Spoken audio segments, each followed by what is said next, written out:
மேகா கதிர் இவங்க 2 பேருமே புதிதாக கல்யாணமான தம்பதிகள். இவங்க 2 பேருமே புதிதா ஒரு வீட்டுக்கு குடி போகிறாங்க.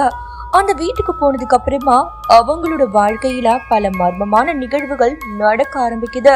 எப்போதுமே ஒருவர் புதிதா ஒரு வீட்டுக்கு போனாங்கன்னா அந்த வீட்டுல பால் காய்ச்சுவாங்க. அப்படி அவங்க அந்த வீட்டுல பால் காய்ச்ச சொல்ல அந்த பால் திரிந்து போகுது. இது மட்டும் அவங்க வீட்டுல நடக்கல. சில நேரங்கள்ல இரவு நேரங்கள்ல அழுகுரல் சத்தம் கேட்க ஆரம்பிக்குது. தனிமையில இருக்க சொல்ல யாரோ அவங்க கூட இருக்கிற மாதிரியே அவங்க உணர ஆரம்பிக்கிறாங்க. இதையெல்லாம் அவங்க பார்க்க சொல்லவும் கேட்க சொல்லவும் அவங்களுடைய உள்ளுக்குள்ள தானாகவே ஒரு பயம் சூழ்ந்து கொள்ள ஆரம்பிக்குது. ஒவ்வொரு நாட்களுமே அந்த வீட்டுல ஏதாவது ஒரு அமானுஷ்யமான நிகழ்வுகள் நடந்துகிட்டு தான் இருக்கு. அப்படிதான் ஒரு நாள் இரவு நேரத்துல அவளும் அவங்க கணவரும் நல்லா படுத்து தூங்கிக்கிட்டு இருக்கிறாங்க. அந்த சமயத்துல ஒரு பொண்ணு மேகா பக்கத்துல உட்கார்ந்து அவங்க 2 பேரையுமே வெறிக்க வெறிக்க பார்த்துக்கிட்டு இருக்கிற மாதிரி அவளுக்கு ஃபீல் ஆகுது. அவ கண்ணை திறந்து பார்க்க சொல்ல அவளுக்கு முன்னாடி எரிந்த நிலையில கோரமா ஒரு உருவம் உட்கார்ந்து அவங்களையே பார்த்துக்கிட்டு இருக்கு. அவ அலறி அடிச்சு அவளுடைய கணவரை எழுப்புறா.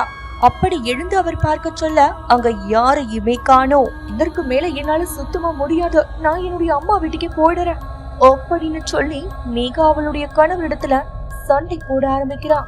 அவருக்கும் இங்க என்ன நடக்குது அப்படின்னு சுத்தமா புரியல. ஏன்னா அவருக்கும் இது போல அசம்பாவிதங்கள் ஒவ்வொரு நாளும் நடந்துகிட்டு தான் இருக்கு. அப்பதான் இதற்கெல்லாம் தீர்வு காணணும்னு அவர் ஒரு முடிவு பண்றாரு. வீட்டை வாடகையிட்ட உரிமையாளரை சந்திச்சு இப்படி தங்களுக்கு அந்த வீட்டுல பல அமானுஷ்யமான நிகழ்வுகள் நடக்குது, இதற்கெல்லாம் காரணம் என்ன அப்படின்னு சொல்லி கதிர் கேட்க ஆரம்பிக்கிறாரு. அதற்கு வீட்டின் உரிமையாளர், நீங்க அந்த வீட்டுல குடி போகிறதுக்கு முன்னாடி ஒரு பொண்ணு அவங்க அப்பா அம்மாவோட அந்த வீட்டுல வாழ்ந்துகிட்டு வந்தா.